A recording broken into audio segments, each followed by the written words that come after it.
Princeza danas, molim Twilight. Našli smo tu saksiju i otkrili da smo zašto je tu. I izgledaš nekako drugačije. Drugarica mi je poslala jedan kostim i šminku. Evo pa sad izgledam ovako, ali neću zauvek ovako, nego kad želim. Wow, super, lepo izgledaš. Hvala. Šta sa zamkom? Kvario se, neko treba da nam ga popravi. Ja ću, to je sa mojom magijom.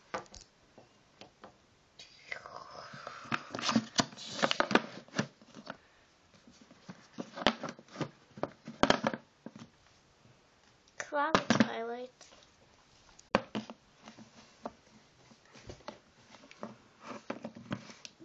Dobro, i sad što sam pričala. Zato što koriste samo biljke i kose mi od biljka.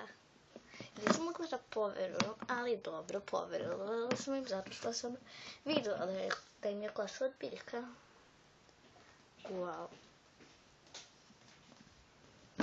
Pa evo oni žive u saksiji samo zato što im je tu lepo, ali ne znamo dakle im to. Samo zato što im je lepo, ne kriju se i samo im je lepo. Možeš da ih vidiš kad hoćeš u šume su. I ta šuma je čarobna. Ja to nisam znala. Pa ako sam mlađa od tebe, ne znači da si ti pametnija. Twilight. Samo se šalim.